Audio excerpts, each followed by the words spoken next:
about South Africa and also Sudan, if you don't mind. In South Africa, the State Department is empowered legally with deciding when a genocide exists.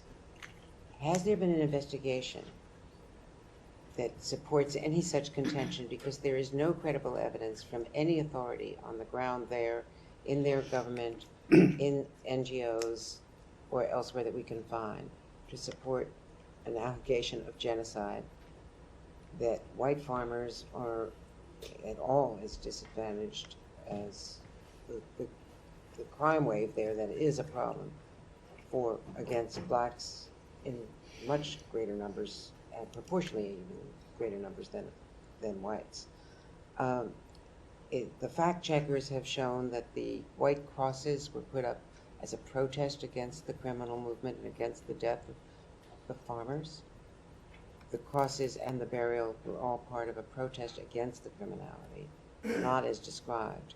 So what information was given to the White House, if any, by the State Department, by the experts in the field, to support what was described as an ambush widely around the world of a South African visitor who had a celebrated background as a leader of a biracial government, and someone who was jailed with Mandela and who has been one of the civic leaders of a new South Africa, as troubled as their history has been, as troubled as their current situation is. Well, I would say that, as we all knew, of course, the president has been very vocal about his concern about the violence, the nature of what's been transpiring in South Africa.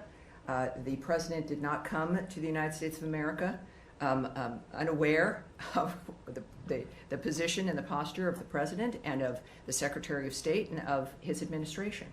So I would argue against very much that there was some kind of an ambush.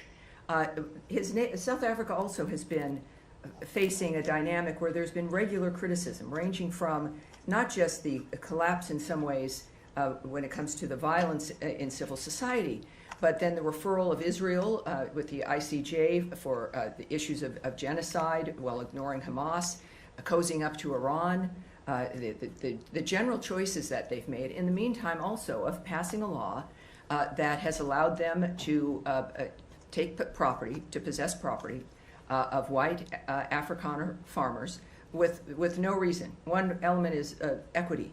And so when you're passing laws like that target a group, ostensibly sending a message to the population that these people have a price to pay, there's something that they need to be doing, that they deserve to have their land taken, combined with the chance of killed boar, the massive rallies where encouragement of violence is prevalent and is at the core of it, in addition to the associations South Africa and its president have chosen to make, like with Iran, and their actions against Israel.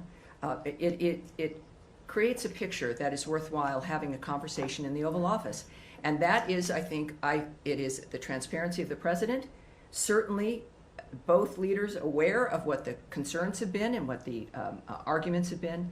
So I don't think President Ramaphosa was somehow surprised or shocked at the fact that we have an honest man who's in the White House who's spoken and continued to speak about violence and the trajectory of South Africa. What I'm just suggesting is that the facts matter with the credibility of the president, and that as it was explained in the Oval Office, and it has been explained elsewhere, that is a minority party, a protest party that is legally permissible, but that the white agricultural minister said in the Oval Office, that's why we joined the coalition, to make sure that they didn't get into the parliament, that they don't have power. They've been, they've been opposed. In the nature of the weeds of something like that, where that individual, you saw also the larger video of the thousands and thousands of individuals in a stadium framework.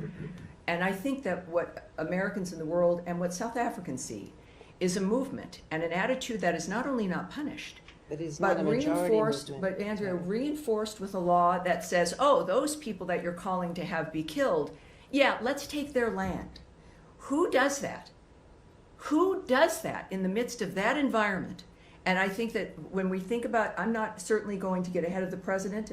President Trump is someone that the world knows says what he thinks and acts on what he thinks. But I think that it was very clear, and he's been clear, as has the Secretary, about the problems with South Africa, the nature of the signals that it sends, the quality or lack thereof of life, the fact that we have taken in refugees, very basic standard of looking for asylum. They've met that standard, and it's more than just complaining. It is about acting and finding an element where we can make a difference for those people. Taking of the land, first of all, it's with judicial review when it has happened. It's not. Now, let me correct you right there, different. Andrea, and then I'm going to move on. This particular law they tout has not even been implemented yet. That's correct. So it's not about judicial review. The law, if you have a judicial review of a law that says there is no standard, well, then you'll have judicial review of no standard. But they have not taken All the right, land. but this, and it is in part, I would argue, because of the global attention that has been placed on them because of President Donald Trump's attitude, his comments, and bringing attention to that framework in general. That is why that hasn't been acted on. And I will move on. Sure. On South Africa, you said that the president was also influenced by what South Africa has done in terms of referring, its role I said we all with the have been. ICC. We all have been, yes. Yeah, its role with the package. ICC. Yes. Just to clarify that. So he was, because South Africa referred Israel to the ICC? Well, I did not say for a specific event Right, that influenced him. I don't speak, No, President Trump is a very clear man.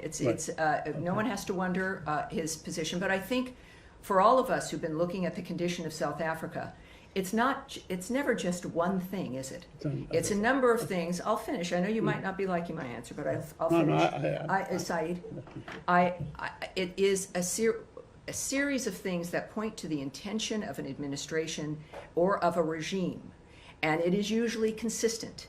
So if you're wondering about the nature of why it matters that people are at a huge stadium shouting "Kill the Boer," which are for those at home, the Dutch descendants of settlers of South Africa, and who are white farmers, combined then with the government that says, "Oh, we reject that; they're not part of our government," would then pass a law that allows the government to take the property of those very same people, simply because they're white farmers.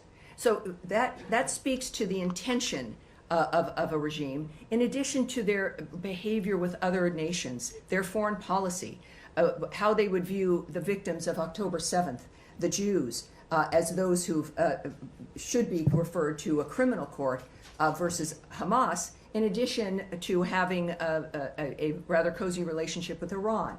So you don't need to be in a seminar at Stanford to understand and to recognize the trajectory of South Africa.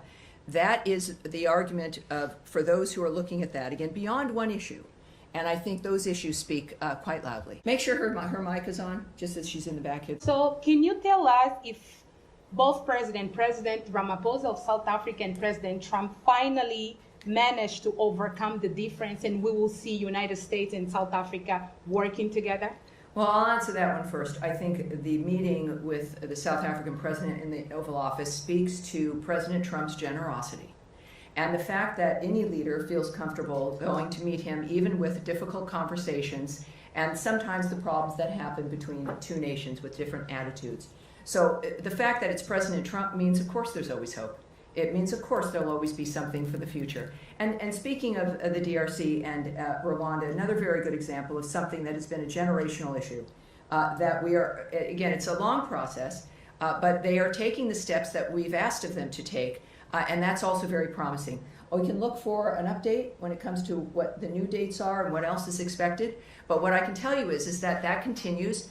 Another great change and dynamic. Sometimes, though, people forget and don't continue to ask, and I appreciate that you did, because there isn't any drama, because that things are changing for the better. So it causes less news, right? There's less interest, but it's worth following up as we watch these particular issues resolve, as, of course, the news is taken up by other issues. But this administration is committed across the board to peace, and prosperity, and it seems the world's giving them a lot of chances to act on that.